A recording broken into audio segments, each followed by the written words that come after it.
Hello, mga kamaster, maraming salamat po sa lahat ng tumatangkilik ng Number 1 Supreme Warrior. Paki-follow and subscribe mga master para sa mga susunod pang mga kabanata. Number 1 Supreme Warrior. Kabanata 341. Huwag kang mag-alala, ako ay may karanasan na driver. Hindi ito madaling mapansin sa akin. Panipi. Ang bodyguard na nagmamaneho ng kotse ay sumabog ang isang nakangiting-ngiti at idinagdag, hindi ka ba?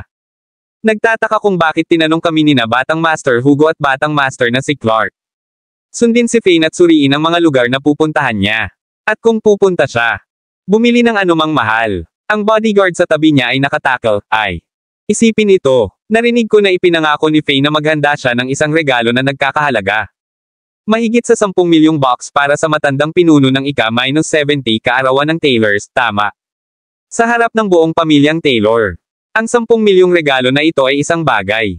Lubhang maluho, at hindi kahit na ang mga aristokrata ay maaari lamang sumimangot dito. Oh, kaya't nais ng dalawang batang masters na makita namin kung ano ang binili ng brat na iyon. Ito ba, panipi? Nahulaan ng bodyguard na nagmamaneho ng kotse. Nais nilang makita kung ang brat na ito talaga. Bumili ng isang regalo, at magnakaw tayo mula sa kanya kung mayroon siyang sapat na pera upang bilhin. Ang ganitong regalo. Pagkatapos, kapag hindi niya kayang bayaran ang gayong mamahaling regalo o siya talaga bibili ng regalo ngunit hindi mailalabas ito, mas isip siya sa mga Taylors. Ang anak na babae ng pamilyang Taylor ay pagkatapos ay hiwalayan siya, at ang dalawa magkakaroon ng pagkakataon si Masters. Ipinaliwanag ng iba pang bodyguard. Di nagtagal, pinarode ni Fane ang kotse at naglakad ng Gemstone Street kasama ang magagandang Tanya at napakarilag Yvonne. Ang partikular na kalye na ito kasama ang mga kwadra nito. Para sa mga bato sa pagsusugal ay hindi lamang mahaba, ngunit ito ay medyo sikat sa bansa. Ang mga nagmamay-ari ng mga bato sa pagsusugal mula sa ilang kalapit na mga lungsod ay darating dito upang tingnan din ang mga kalakal dito. Oh my! Hindi ba iyon ang magandang Miss Yvonne? Matagal na hindi nakikita. Nasaan ka na sa lahat ng oras na ito? Halika. At tingnan. Mayroong ilang mga potensyal na hiya sa maraming ito, naramdaman ko ito sa ang mga buto ko. Halika at bumili upang subukan ang iyong swerte, Miss Yvonne. Isang matandang lalaki. Ang pamamahala ng isang stall sa tabi ng kalsada ay tumawag kay Yvonne pagkatapos nilang kumuha ilang mga hakbang lamang sa mga kalye. Ang elation ay nag-spark kay Yvonne. Siya ay agad na nakilala sa sandaling lumakad siya sa kalye. Hindi ba ito isang maliwanag na tagapagpahiwatig na siya ay tunay na numero 1 negosyante? Sige. Magkakaroon ako ng hitsura. Yvonne baluktot at maingat na sinaksak sa pamamagitan ng tumpok ng mga bato. Oh my! Yvonne Drake, hindi ko naisip na makikita kita dito. Panipi. Walang inaasahan na makarinig ng isang pamilyar na singsing ng boses sa sandaling iyon. Ito ay si Michael Wilson, ang batang master ng pamilyang Wilson, na may iilan kasama sa kanya ng mga bodyguard. Lumitaw sila bago si Fane. Michael Wilson. Tumayo si Yvonne nang matuwid sa sandaling nakita niya na ito ay si Michael. Siya. Dusted ang kanyang mga kamay bago magsalita, matagal na hindi nakikita. Kung magkano ang pera? Namuhunan ka ba sa mga batong ito ngayong buwan? Ang mga sulok ni Michael. Twitched ang bibig nang marinig niya ito. Masaya siyang sumugal ng mga bato, ngunit siya ay nawala ng maraming pera sa oras na ito. Si Yvonne ay nagagalak sa paggawa ng kasiyahan. Siya sa impormasyong ito. Gayunpaman, mabilis na pinamamahalaan ni Michael ang isang ngiti. Iyon ay bago, Yvonne. Ngayon mas may kaalaman ako sa sining ng pagpili ng mga bato. Ngayong buwan, hindi lamang ako nawalan ng pera, ngunit ako kumita ng 2.3 milyon hanggang sa petsang ito. Napakaliit. Ano ang dapat ipagmalaki? Panipi. Si Yvonne ay nagretiro, isang ngiti sa kanyang mukha habang ginawa niya ito. Tumingin si Michael patungo kay Fane, at isang spark ng inggit na twinge sa kanyang dibdib. Parehong Tanya at si Yvonne ay mga kagandahan ng pamilyang Drake. Ang isa ay kasing buhay at kaibig-ibig. Bilang isang fairy tale prinsesa, ang iba pang isang vixen na hindi napipintong mapang-akit. Sino ang nakakaalam na si Fane ay magiging maswerteng maging isang bodyguard para sa pamilyang Drake? At nagkaroon ng pagkakataon na samahan ang dalawang nakamamanghang kababaihan.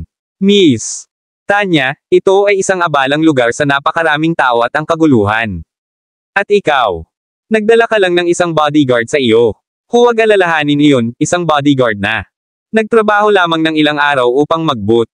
Hindi ka ba natatakot na may isang tao? Subukang magnakaw ng isang bagay mula sa iyo. Nagsalita si Michael na may malamig na ngiti sa kanya. Mukha, huwag kang mag-alala, batang Master Wilson. Walang mangyayari upang makaligtaan. Sita niya habang nasa paligid ako, kaya huwag kang mag-alala tungkol sa kanya. Panipi. Kabanata 342. Hindi ako mag-aalala kung ako ay ikaw. Nagtitiwala ako sa katapangan ni Fane. Tanya. Sumagot, isang ngiti na humahawak sa kanyang mukha tulad ng ginawa niya.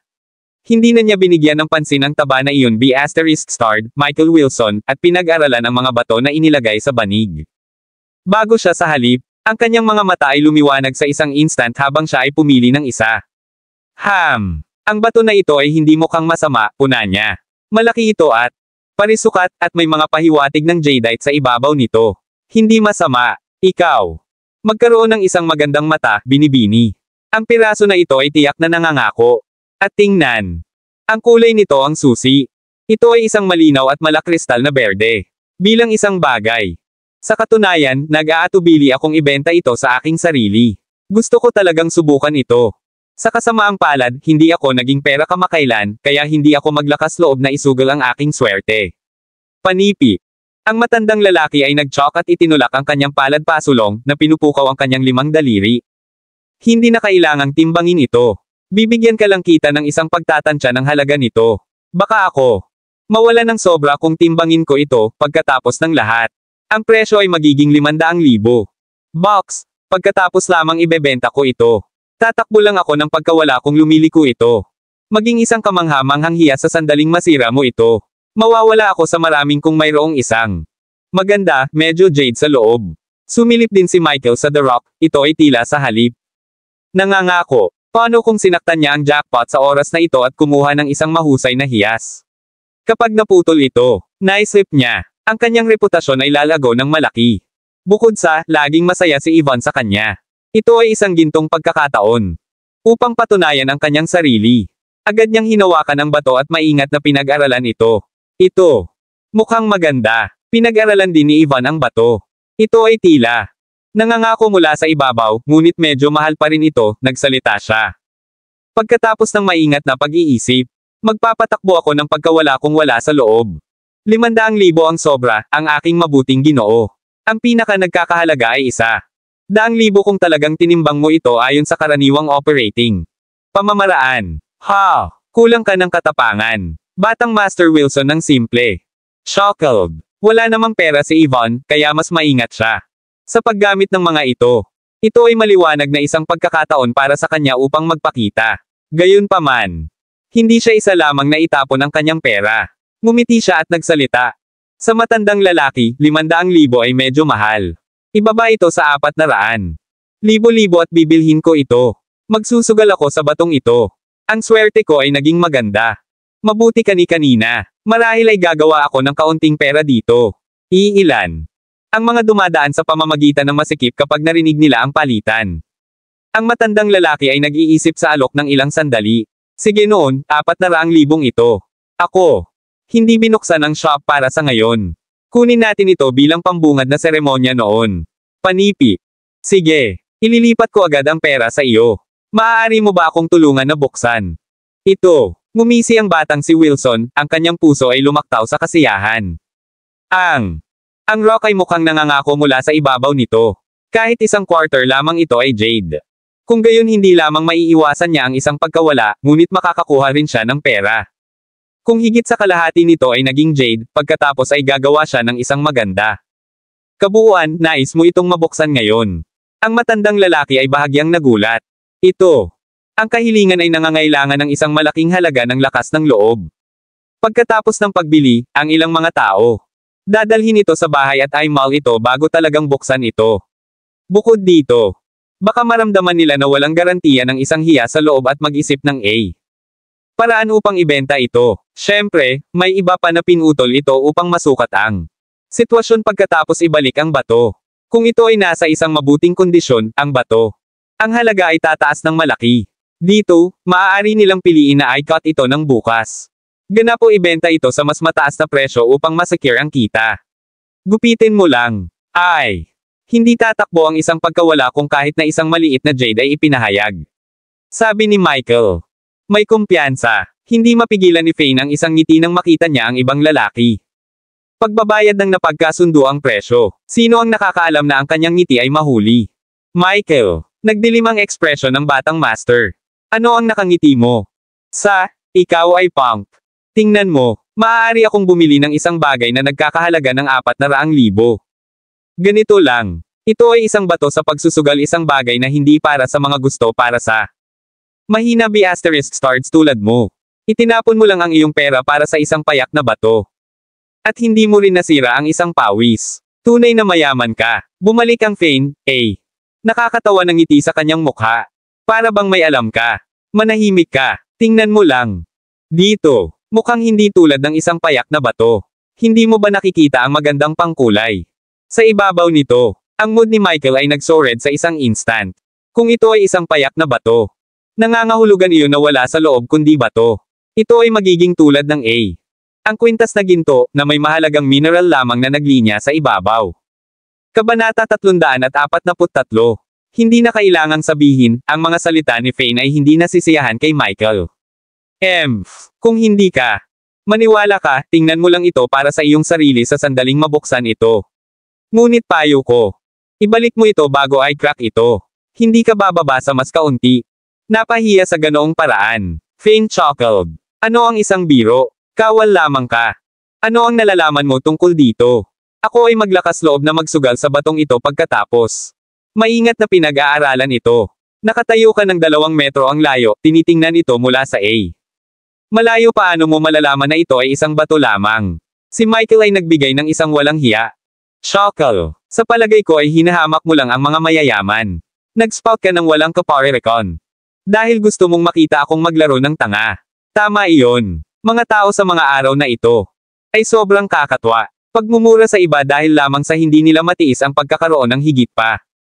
Pera. Tama iyon. Paano niya malalaman ang anumang bagay tungkol dito? Sila ay magkahiwalay. Paano niya malalaman ang higit pa sa isang batang master ng mayaman na pamilya? Medyo ilan sa mga bystanders ay nagsimulang bumulong sa gitna. Ang kanilang mga sarili habang pinagtatawanan nila si Fane. Young Master Wilson, aling seksyon? Dapat ba nating i-cut na buksan muna? Dapat ba nating i-cut ang isang maliit na bahagi muna, nanawagan ng may-ari ng stall para sa kanyang 2 apprentice, at itinakda nila ang bato. Ang pagputol ng makina. Puputulin namin ito ng bukas mula sa panig na ito. Batang guro. Binaril ni Wilson si Fane ng isang mabisyo na sulyap. Hindi ako naniniwala na hindi ako makakakita ng isang pahiwatig ng green kapag pinutol ito mula sa panig na ito. Sinabi niya sa matanda. Tama iyon. Ang bato na ito ay walang anuman kundi isang payak na matandang bato. Ang matandang lalaki ay sumulyap kay Fane bilang, mabuti, huwag magsalita ng walang katuturan kung wala kang alam, aniya. Pakikipag-usap. Tulad ng kung ikaw ay napakakaalaman. Kung ikaw ay matalino, bumili ng isa para sa iyong sarili. At patunayan na mayroon kang isang magandang mata. Sinulyapan ni Fane ang mga bato sa sahig. Hindi isang solong isa sa mga batong ito mula sa iyong kwadra ay nagkakahalaga ng anuman. Sinabi niya ng hindi inaasahan. Hindi ako tulala. Bakit ko ito bibilhin? Ang boss ay bigo na siya ay halos dumura ng dugo.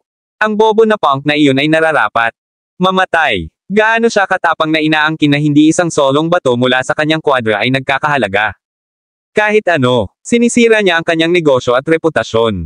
Ikaw, ang matandang lalaki. Galit na siya lang ang nagkibit balikat. Ano ang gusto ng isang tao? Alam mo, gupitin lang ito. Ituturo namin sa kanya ang isang aralin o 2. Hindi ako naniniwala na walang magiging kapag pinutol ang panig na ito. Sige, Master. Ang 2 apprentice ay pinutol sa bato mula sa isang tabi na hinati ito ng diretso. Agad na sumulong ang crowd. Batang Master Wilson, lalo na. Nagmamadali ng walang pasensya. Kinuha niya ang bato, agad na ang kanyang ekspresyon. Naging bagyo. Walang paraan. Walang isang solong pahiwatig ng jade. Hindi ako naniniwala. Ito, gupitin ito bukas mula sa panig na ito. Ang hindi nasisiyahan na si Michael ay tumahol. Ang 2. Mabilis na pinutol ng mga apprentice ang bato mula sa ibang panig. Matapos itong maputol, si Michael ay nai-render na hindi nagsalita, wala rin sa panig na ito. Ito talaga ay payak na bato. Ang isang miyembro ng karamihan ay nagsalita sa sorpresa, nagtatampok ng baluktot. Sa pagkabigla, nangangahulugan ito na tama ang hula ng tao. Kabanata 344. Young Master Wilson, mukhang napunta na ang 400,000 mo. Ang alisan ng tubig sa oras na ito. Nang mapansin ni Ivan ang lahat ng kulay na linte agad. Sa mukha ni Michael, napahalakhak siya. Hindi siya fan ni Michael Wilson. Ang antas ng pagiging mahilig ni Michael sa mga babae ay hindi katanggap-tanggap. May isang pagkakataon na naglalakad si Ivan sa simento, at napanganga si Michael. Sa kanyang mga hita ng maraming beses. May isang beses pang ang lumakad ang lalaking ito. Sa likod niya sa layunin, kunwaring nahulog siya at hinawakan ang B** niya. Pisngi. Ang mga pangyayaring ito ay nag-iwan ng marka sa puso ni Ivan na nararamdaman niya. Inis-wrenching sa loob niya sa sandaling iyon. Kung hindi kasali si Ivan. Ang pamilya Drake o ang pinakamamahal na pinsan ni Tanya, maaaring gawin pa ni Michael. Isang bagay na mas immoral at walang prinsipyo sa kanya. Pagkakita kay Michael. Scam ginawa siyang makakita ng mga paputok. Ang pinakamahalagang bagay ay si Fane.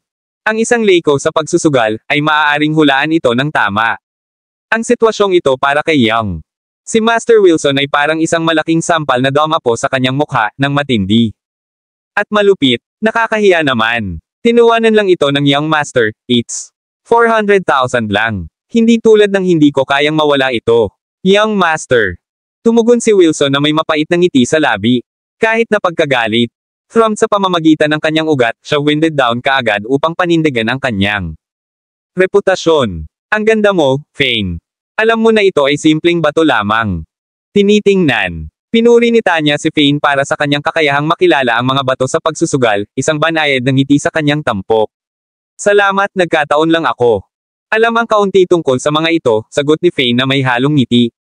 Alam mo, tungkol sa mga bato, haha, sa palagay ko ay maswerte ka lang na nahulaan ito ng tama. Napangiti ng maluwag si Michael na may mapanuksong ekspresyon sa mukha. Kung ikaw talaga. Alamin ng mga batong ito, bumili ng isa. Buksan mo ito at titingnan natin. Pabuulong niyang sabi. Nagkomento, kung makakakuha ka ng isang mahusay, aaminin ko na kaya mo. Nang bumaba ang huling syllabus ng salita ni Michael, agad-agad si Ivan. Humakbang pasulong at nagpropose, Michael Wilson, kumusta ka? Laban sa akin. Pipili tayo ng isang bato, at makikita natin kung kanino ang higit pa. Mahalaga. Oo naman. Kaya kung makipagkompetensya sa iyo. Ngunit ano ang isang kompetisyon kung kailan? Walang taya. Kung walang taya, bakit ako makikipagkompetensya sa iyo? Niyakap siya ni Michael. Gusto talagang ipahiya ni Ivan si Michael sa harap. Iba pa, matapos makapag-isip tungkol sa bagay na iyon, ngumiti siya at sinabing, postahan. Oo naman, bakit hindi? Paano naman ito, kung matalo ka sa taya, lumuhad ka sa harapan ko at tumahol na parang aso. Ang mga sulok ng bibig ni Michael ay agresibong kumaibot. Mga salita ni Ivan. Sobra naman ang babaeng ito. Paano niya maitatanong sa kanya, Young Master mula sa isang pangalawang klas na aristokratikong pamilya, para lumuhad at tahol na parang aso kung natalo. Kung talagang natalo siya sa kompetisyon, hindi ba kahihiyan sa pamilya Wilson. Nagnakaw siya ng tingin sa kaakit-akit at mapangakit na figure ni Ivan, hindi niya maiwasang hindi gumalaw. Haha, ikaw ay siguradong masama at malupit. Sige, ayon sa gusto mo. Ngunit kung matalo ka sa taya, makikipag-usap ka sa akin sa loob ng 3 minuto at maaari kong hawakan at kuskusin kahit saan. Gusto ko ng 1 minuto. Paano na? Managinip ka. Nakaramdam ng kislap si Ivan. Pagkairito matapos marinig ang kanyang mungkahi. Well, kalimutan mo na. Michael. Nagkibit balikat, kumikilos ng walang pakialam. Hindi naman sa ayaw ko. Tumaya sa iyo, ngunit ikaw mismo ang natalo. Kung hindi mo iniisip, mayroon akong mungkahi. Hindi natin kailangang maglaro ng ganito kalaki. Paano kung bawat isa sa inyo ay pumili ng isa?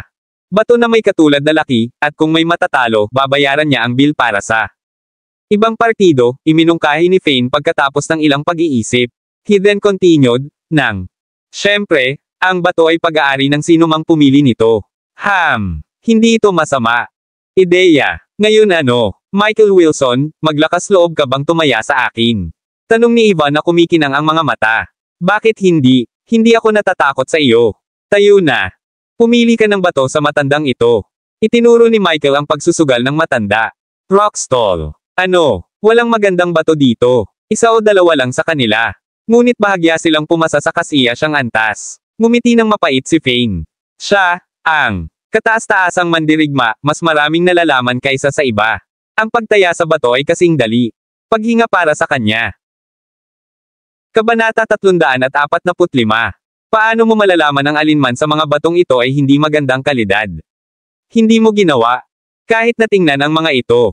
Bukod, ikaw ay isang layco lamang, kaya kung ano ang gagawin. Alam mo, ang matandang lalaki na nagmamay-ari ng mga rock stall ay reprimanded. Fane. Napakalibi niya na nais niyang mabulabog si Fane hanggang sa kamatayan. Ito ba ay punk? Dito upang masira ang kanyang negosyo at reputasyon. Manahimik ka kung hindi mo alam. Ano mang bagay tungkol sa pagsusugal sa mga bato. Inilunsad ni Ivan ang kanyang mga mata sa Fane at bumagsak upang piliin ang kanyang bato. Makalipas ang ilang sandali, kinuha niya ang isang bato. Ito ba, bulalas niya. Ang bato na ito ay hindi masama. Ang mga browser ni Michael ay lumabo. Hindi siya tiwala sa larong ito dahil alam niya na si Ivan ay higit pa. Nakaranas kaysa siya ay nasa lugar na ito, kahit na naniniwala siya na ang kanyang kakayahang sabihin ay. Ang mabuting bato ay napabuti ng labis kani-kanina lamang. Si Michael ay gumala sa pagitan ng ilang mga bato.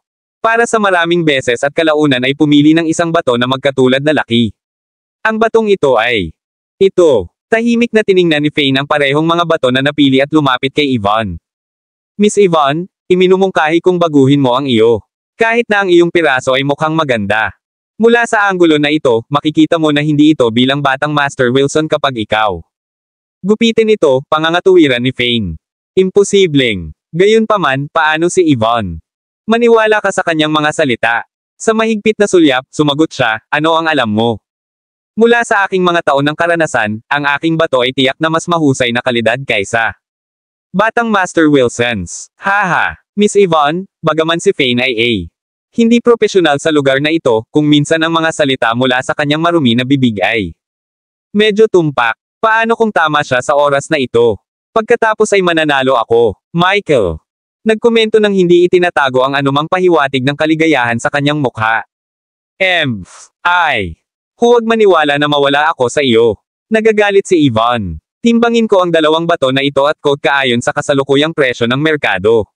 Ito ay 10,000 mga box bawat 500 gramo. Nagsalita ang may-ari ng stall. Hindi isang problema. Sina Michael at Ivan ay sumang-ayon kaagad. Ito talaga ang merkado. Presyo. Matapos timbangin ang mga bato, ang bato na kabilang kay Ivan ay nasa paligid 7.55 kg samantalang si Michael ay may timbang na 7.75 kg. Sila. Timbangin halos pareho. Kalkulahin natin ito batay sa 20,000 bawat kilogram, magiging kabuoang 300,000 box. Sino mang nawala ng laro? Magbabayad ito. Sinabi ng matandang lalaki na may ngiti sa kanyang mukha. Hindi mahalaga kung sino. Nanalo ng pusta ngayon, magkakaroon pa rin siya ng malaking kita sa labas nito. Ito ay lalo na para sa isa na binuksan ito ng batang Master Wilson. Ang plano ng matandang lalaki na buksan ito bago iyon. Pinasalamatan niya ang kanyang maswerteng bituin na siya. Hindi ito binuksan ngunit sa halip ay ipinagbili ito sa batang master na si Wilson. Kung hindi man, mawalan siya ng 400,000 box. Marami ng pinasalamatan ng matanda ang Diyos. Beses para doon. Sige, naramdaman ni Ivan na sigurado sa kanyang sarili na ibinigay niya ang si Rock ay may kumpiyansa sa isa sa mga apprentice ng lapidary. Gupitin muna ang minahan. Nagsalita siya. Di nagtagal, ang magaspang na piraso ng Ivan ay nakabukas. Si pallor ni Ivan ay parang kamatayan, tinitingnan ang nilalaman ng bato. Mayroong ang isang maliit na jade sa loob ng bato, ngunit ito ay paraan masyadong maliit, isang manipis na layer lamang sa loob nito. Kahit na ang batong ito ay naproseso at pinakintab sa jade, sulit lamang ito. 10,000 mga box o higit pa. Ang katotohanan na ang isang bato na nagkakahalaga ng 150,000 ay naging isang nakakainis na 10,000 tinusok mismo sa puso ni Ivan, at naramdaman niya ito. Dumb you go. Ang pinaka nakakapangit na bagay ay siya ay nasa isang hindi kanais-nais na panig. Kung nawala siya, kailangan niyang magbayad ng 30,000 mga box. Fane, kung talo ako, lahat ito. Dahil jinxed mo ako. Tumalikod si Ivan sa kanyang ulo na nakaharap sa Fane at itinapon. Siya ay isang nakamamatay na sulyap. Hindi alam ni Fane kung iiyak o matawa ito. Sandali, sinabi ko na sa iyo at hiniling ko sa iyo na magbago sa isa pa. Hindi ako makakatulong. Ikaw kung hindi ka naniniwala sa akin, di ba? Phew! Si Michael ay nagpabugbog ng isang malaking buntong hininga. Nang kaluwagan nang makita niya ang bato ni Ivan ay hindi isang mahusay na kalidad. Siya noon. Ibinigay ang kanyang piraso ng bato hanggang sa apprentice. Buksan ang minahan ngayon.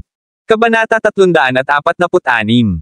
Nadama ni Ivan ang kanyang puso na kumikislap sa kanyang lalamunan habang pinapanood niya ang apprentice. Gupitin ang bato ni Michael. Lubhang ipinagdasal niya na ang bato sa pagsusugal. Ang pinili ni Michael ay mas masahol kaysa sa kanya. Kung ang kanyang bato ay isang payak na bato o naglalaman lamang ng kaunting jade, pagkatapos ay nagkaroon pa rin siya ng pagkakataon na manalo sa pusta. Sa kasamaang palad, ang bato ay kalaunan ay isiniwalat bilang isang bato na mas mahusay na kalidad kaysa sa kanya. Bagaman, sa kabila ng labis na hindi kasiya siya at basurahan na nagkakahalaga lamang tungkol sa 20 hanggang 30,000 bucks. Michael guffawed sa isang instant. Mangyaring patawarin. Ako, Miss Yvonne. Mukhang nanalo ako sa oras na ito. Michael chuckled. Sardonically at nagpatuloy, magbayad. 300,000 bucks.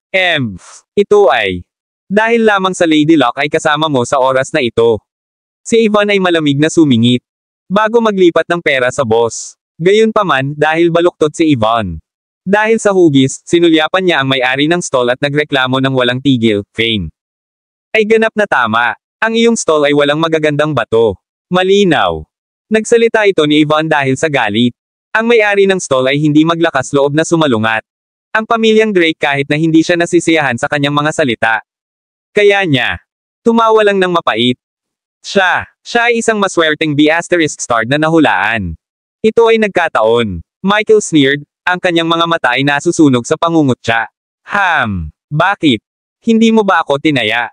Tumugon si Faye na may malamig na ngiti. Ngunit, magkakaroon tayo.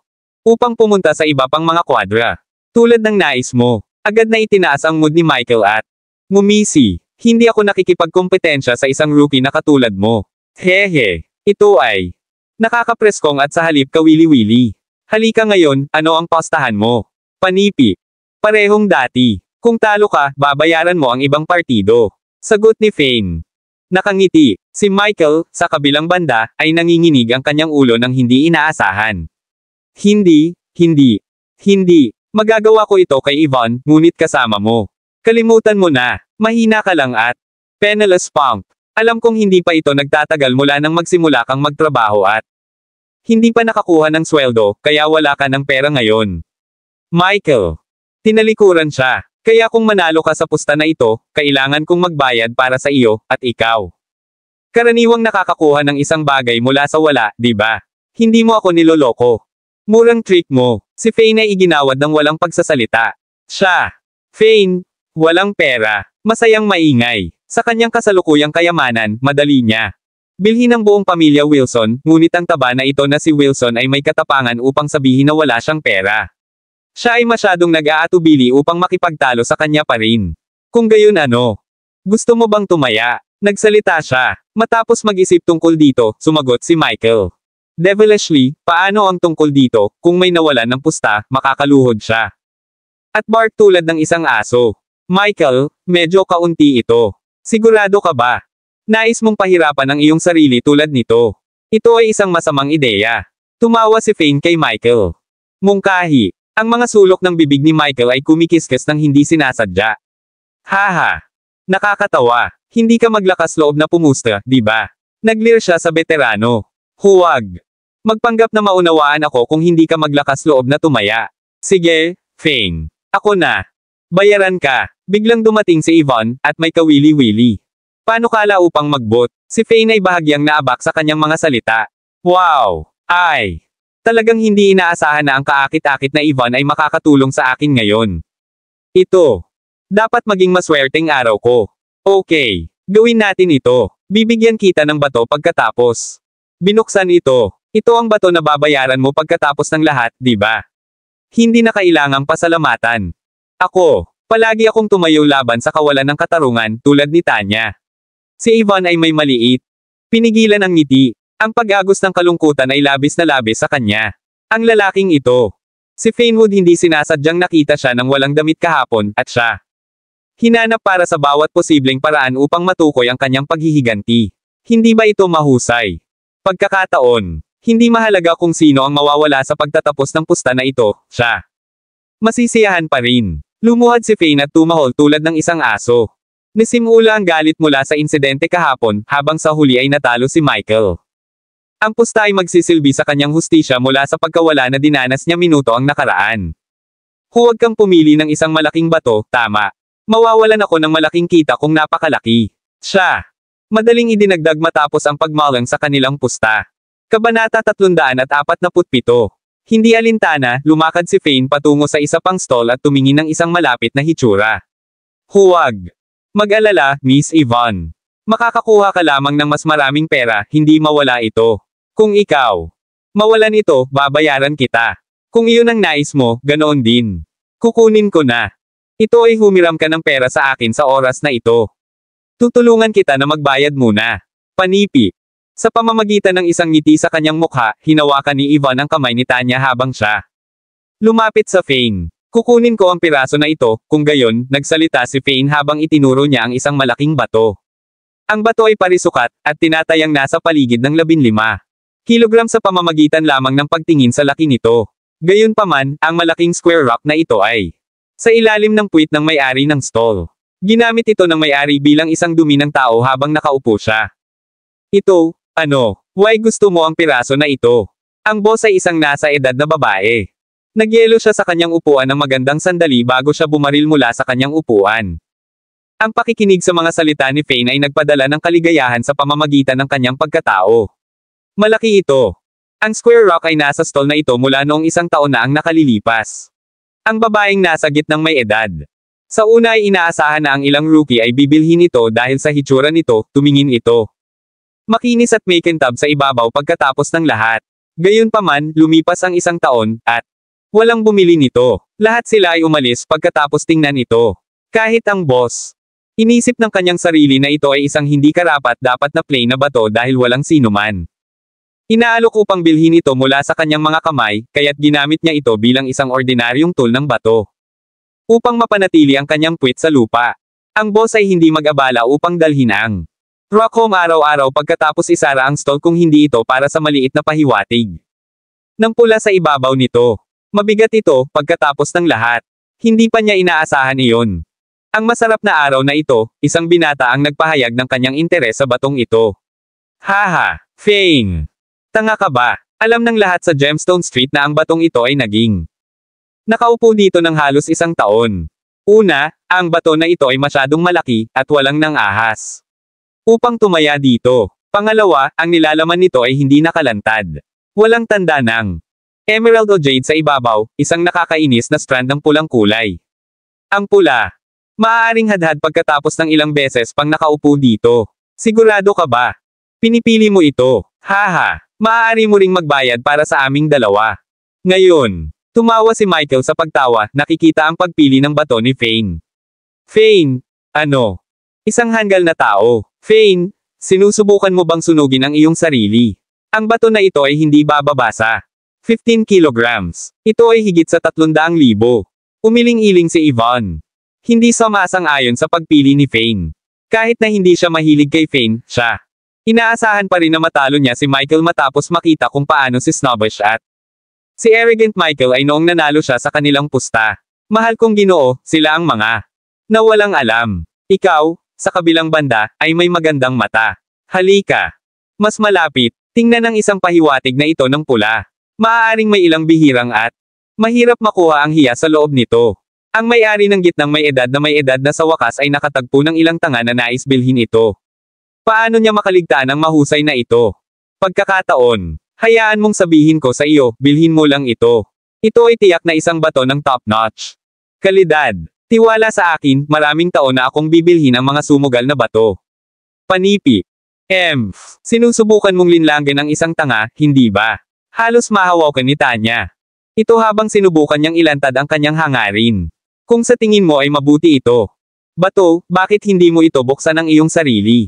Ang may-ari ng stall na ito ay malinaw na nais upang maibenta ang bato na ito nang mabilis nang malaman niya na si Fane ay isang rock. Dummy, hindi ba ito isang scam? Oo, batang lalaki, tama ang miss na ito. Huwag bilhin ito kung Hindi ka isang profesional sa pagsusugal. Lahat ay nakakita ng batong ito. Bago, maraming nakapalibot na mga manunood, isa-isa, sinubukan na hikayatin si Fane. Upang hindi gumawa ng mga hanggal na desisyon. Ito ay tiyak na isang kayamanan. Hindi ka maunawaan. Si Fane, sa kabilang banda, ay maligaya na kumalas. Ito na, pipili ako. Ito, okay, sige, binata. Hahayaan ko ang isang tao na timbangin ang kanang bato na ito. Malayo, huwag kang mag-alala, bibigyan kita ng diskwento. Agad na ang babae. Nagtanong sa kanya ng dalawang apprentice upang ilipat ang bato, 19 kilograms matalim.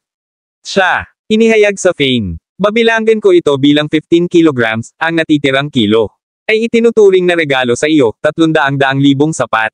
Ako ay tulad ng isang magandang tao. Panipi. Kabanata 348.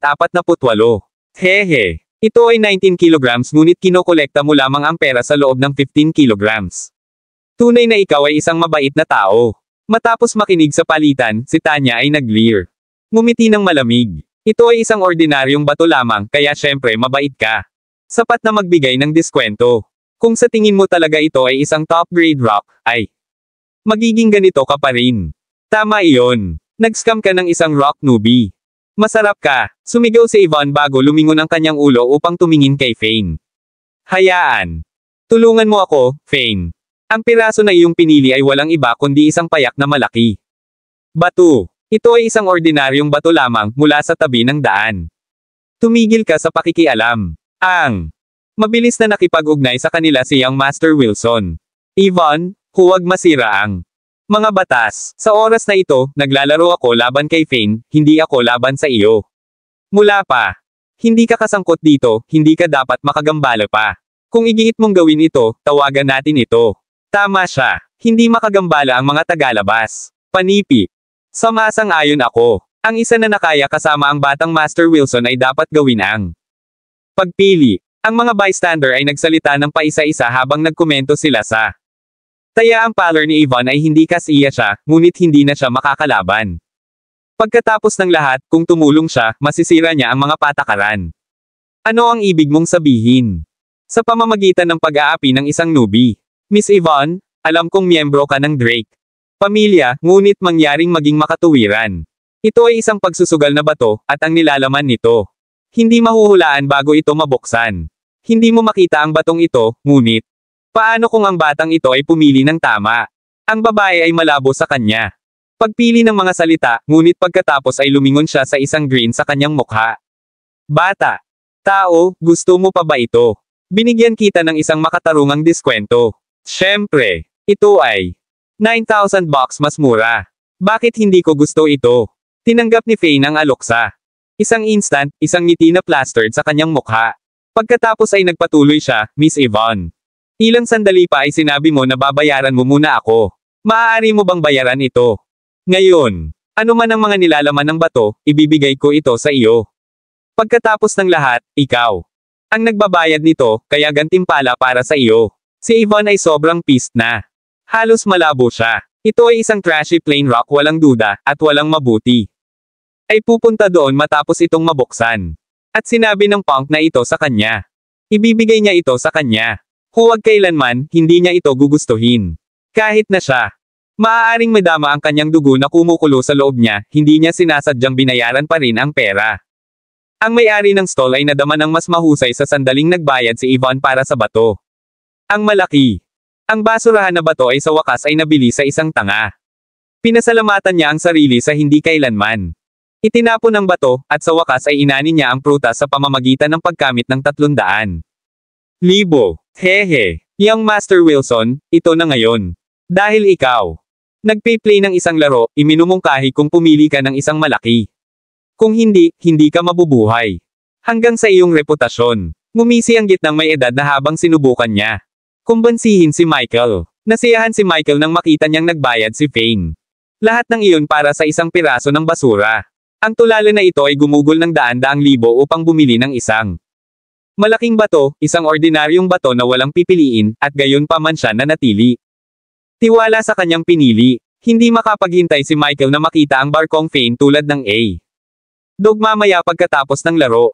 Ang mga mata ni Michael ay gumala-gala sa paligid ng kwadra, at hindi nagtagal, nagsalita siya, wala nang malalaking bato na tulad nito mula sa iyong kwadra. Bukod dito, kahit na pumili ako ng isang mas maliit na hiyas, ito ay sapat na para sa akin upang manalo ng pusta. Kapag bumagsak ang huling salita ng Michael, siya itinuro sa isang piraso ng pagsusugal na bato at sinabing, ang isang ito ay hindi masama. Ang bahagi ang nakalantad mula sa ibabaw ay may mahusay na kulay din. Sa palagay ko ay maaaring isang mabuting isa. Sige, pipiliin ko ito. Ang puso ni Ivan ay lumubog ng mas malalim kung kailan. Pinili ni Michael ang isang piraso na pipiliin niya. Buntong hininga. Sa oras na ito, Fane ay mawawala para sigurado. Bago iyon, napansin ni Ivan ang parehong kalalakihan. Samantala, at mayroon siyang pakiramdam na ang pagsusugal na bato na napili ni Michael ay medyo mabuti. Una niyang binalak na gawin itong piliin si Fane, ngunit sa huli nahulog sa kamay ni Michael. Ano ang nagparamdam sa kanya ng higit na kahabag-habag sa point na siya ay nagsusuka ng dugo ay kung ano ang puna ni Fane sa ibang pagkakataon. Ito. Maganda ang rock. Karamihan sa mga ito ay jade, at nagyayellow jadeite sana. Mag-rake ka. Isang magandang kabuuan pagkatapos nito. Tulad ng isang maswerteng tao. Pinuri ni Fane si Michael pagkatapos kumuha isang pagtingin sa piraso sa kanyang kamay. Bagaman naisip ni Michael na si Fane ay rookie ng pagsusugal, hindi niya maiwasang maipagmamalaki at nilalaman sa Fanes. Papuri. O talaga, haha. Pagkatapos ay maaari mo lamang aminin ang pagkatalo. Kung kalahati ng aking. Ang rock ay naglalaman ng nagyayelo na jadeite, sa palagay ko ay nagkakahalaga ng hindi bababa sa ilang milyon. Ngayon ikaw. Maaaring magpatuloy at malaman kung paano mag-bark tulad ng isang aso. Panipi.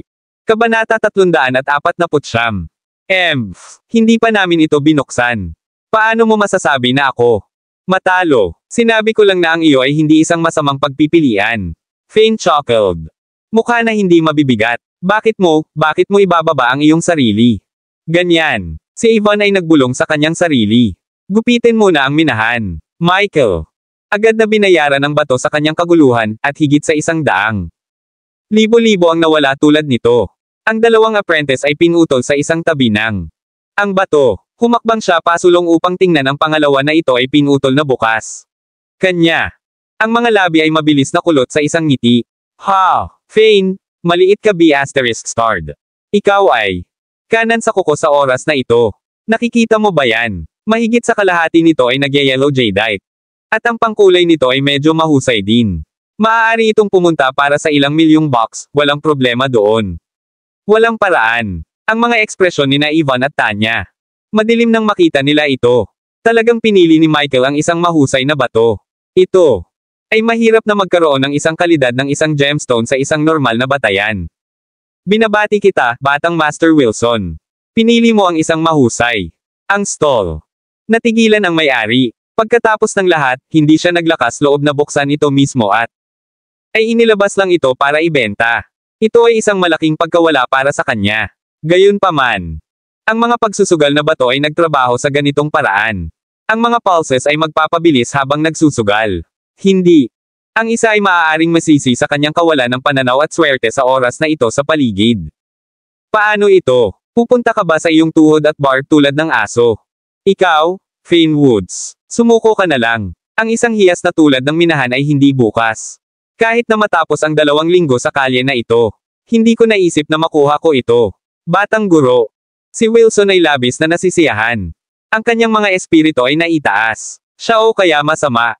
Nais na i-record si Fane na bumaba sa kanyang tuhod at bark tulad ng isang aso. Siya ay i-record ang buong bagay at ipakita ito sa mga tailor sa panahon ng matandang lalaki. Ika-70 kaarawan ni Taylor. Iyon ay magiging lubos na kasiya siya na gawin. Ako. Hindi pa rin ito binuksan. Paano mo malalaman kung nawala ako? Nagbigay si Fane ng A. Tuyong ngiti. Mangyaring tulungan akong putulin ang bukas na ito, aniya sa boss. Gupitin. Bukas ito sa pinakamalaking panig nito. Sige. Sumang-ayon ang boss dito, ngumisi. Ngunit mayroon siyang isang hunch na garantisadong mawala si Fane. Nakita niya ang isang tinge ng pula sa bato na iyon matagal na, hindi isang solong pahiwatig ng jadeite ang naroon. Mula sa labas, tiyak na mukhang hindi ito nagkakahalaga. Marahil. Mahigit sa kalahati nito ay simpleng bato. Hindi niya ito gagamitin bilang isang dumi ng tao. Kung hindi man, ngunit nang mabuksan ang bato, isang haze ng puti ang ipinahayag. Pagkatapos, nakita nila ang isang tinge ng berde sa puti. Ito ay lavender jadeite, isang nagyayelo. Mga species at isang mataas na kalidad din. O aking kabutihan, ito ay halos buong bato din. Sinasaklaw lamang ng bato ang ibabaw nito. Lahat ng jade sa loob. Ang dalawang apprentice ang sumigaw nang makita nila ang nakatagong bato sa ilalim ng pagtula. Ang kanilang mga tinig ay nanginginig sa kaguluhan habang nagsalita sila. Mayroon sila. Nagtrabaho sa ilalim ng kanilang Panginoon sa loob ng maraming taon ngayon, at ito ang unang pagkakataon. Nakita nila ang nagyayelo na jadeite ng katangiang ito. Paano sila hindi nasasabik? Hindi. Si Michael ay flabbergasted. Ang halaga nito ay katawa-tawa na mataas. Ito. Madaling ibenta sa isang panimulang presyo ng 20 o 30 milyong mga box. Kabanata 350. Hayaan mo akong makita. Tingnan mo ako. Agad na sumugod si Ivan at Yumoko. Upang tumingin ng mabuti, sinusubaybayan niya ang kanyang mga daliri sa jade. O Diyos ko, nito. Ang pangkulay ay ganap na napakarilag. Madali itong ibenta ito ng higit sa 20 milyon. Panipi. Ito ba ang nagyayelo na lavender jadeite? Ito ang unang pagkakataon na nakakita ako ng isang bagay dito. Cal Ibar. Natuwa rin si Tanya. Si Fane ay mayroong lahat ng mga bituin sa mundo. Salamat sa ganitong uri ng swerte, pinili niya ang tulad ng isang kamanghamanghang piraso. Ito talaga ay dekalidad na nagyayelo na jadeite. Sumimangot si Michael. Seryoso siyang nawala sa oras na ito. Sa paligid at masama din. Kahit na pinamamahalaang niya upang makakuha ng isang magandang hiyas, kanya. Mas mababa ang gem kumpara kay Fane. Pagkatapos ay lumingon si Fane kay Michael, nakakatawa ng ngiti sa kanyang mukha. Batang Master Wilson, lumuhad ka. Ikaw. Hindi maibabalik ang iyong salita bilang isang tao ngayon, maaari mo ba? Siya ay nanunokso. Ikaw. Ang mga tampok ng young Master Wilson ay nagkalat sa isang hindi mababasa expression. Siya ang batang master ng isang aristokratikong pamilya. Siya ba talaga? Lumuhad sa harap ng hanggal na bodyguard na ito at bark tulad ng isang aso. Siya ay mapahiya ang kanyang buong pamilya kung ang salita nito ay lumabas. Lahat ay ang chismis tungkol dito sa likuran niya kung kailan siya babalik dito sa hinaharap. Talagang ikinalulungkot niya ang kanyang mga aksyon. Hindi pa niya dapat gawin ang taya na ito kay Fane. Gayunpaman, sino ang maaaring isipin na ang hothead na ito na walang ideya? Tungkol sa mga gemstones ay talagang pumili ng tulad ng isang mahalagang item tulad ng iyon. Ito ay talagang nagyayelo ng lavender jadeite ng nangungunang kalidad. Ang may-ari ng stall. Mukhang sobrang crestfallen. Ang kanyang expression ay hindi mas mahusay na tumingin sa kaysa sa batang Master Wilson. Naisip niya na hindi niya ito ibebenta. Sa labas, sa pag-aakalang ito ay isang piraso ng bato. Sino ang nakakaalam na ito ay naging ganito? Isang malaking tipak ng purong jadeite. Hindi siya nagkaroon ng isang pahiwatig, ito lamang ang kanyang dumi. Sa lahat ng oras na ito, Diyos ko, ang binata na iyon ay mayaman ngayon. Tama iyon. Siya. Pinamamahalaang upang makita ang tulad ng isang hiyas, literal. Kamangha-mangha siya. Hindi ba siya militar? Huwag mong sabihin sa akin na kumuha lang siya ng ligaw na hula. Siguro nakita niya na ang bato na ito ay malaki at pinili ito ng ganyan. Bakit hindi siya pumili ng napakalaking? Ang karamihan ng tao ay nagsimulang magbulong sa kanilang sarili. Hindi masasabi kung ang batang Master Wilson ay talagang lumuhad at bark. Tulad ng isang aso pagkatapos ng pagkawala na ito. Ang isa sa kanila ay nakapin ng kanilang tingin kay Michael, pahiwatig ng isang ngiti sa labi niya. Ang batang master na si Wilson ay palaging naglalakad dito. Kalye na may isang sabong swagger, at mabilis niyang ibalik ang kanyang mga salita kung kailan nagsalita siya. Gayunpaman, medyo naiiba ito sa oras na ito. Ang bodyguard na ito ng si Drake family ay walang espesyal, ngunit mayroon siyang suporta kay Tanya at Ivan Drake. Hindi ito gagawin kung hindi niya natutupad ang kanyang pangako. Huwag itulak. Ito, punk mo. Dalawa sa mga bodyguard ng young Master Wilson kaagad. Sumulyap kay Fane nang makita nila ito. Ikaw ay isang bodyguard lamang, sila ay nag-sneer. Ang aming batang Panginoon ay ang tagapagmana ng isang malakas na aristokratikong pamilya. Bata. Nagbibiro lang si Master Wilson sa iyo, at sineseryoso mo ito. Panipi. Tama iyon. Huwag seryosohin ito, punk mo. Biro lang ito. Sila. Naniniwala na hanggat sila ay umakyat sa isang sandali na tulad nito at nagsalita. Para sa kanilang batang master, ang bodyguard ng pamilya ng Drake ay hindi maglakas loob na gawin anumang bobo. Pagkatapos ng lahat, ang isang bodyguard ay nasa isang mas mababang posisyon sa lipunan. Paano? Maaari ba siyang maglakas loob na pukawin ang batang master na si Wilson? Kung ang lalaking iyon, kinilala na ito ay isang biro, hindi bababa sa mukha ng kanilang batang master ay naisave. Mas mahalaga, nangangahulugan ito na nakatulong sila sa batang master si Wilson at pinayagan siyang lumabas sa entablado. Tiyak na gagantimpalaan siya. Sila ay mabuti nang sila ay bumalik. Ngumisi si Michael nang marinig niya ito, kanya. Ang mga bodyguard ay mabilis na witted. Kung inilalagay nila ito sa ganoong paraan, wala si Fane. Pagpipilian ngunit upang ay back down kung pinahahalagahan niya ang kanyang buhay. Maraming salamat mga kamaster sa walang sawang pagsusubaybay, isang like, share, and subscribe naman dyan mga kamaster. Abangan ang susunod pang mga kabanata.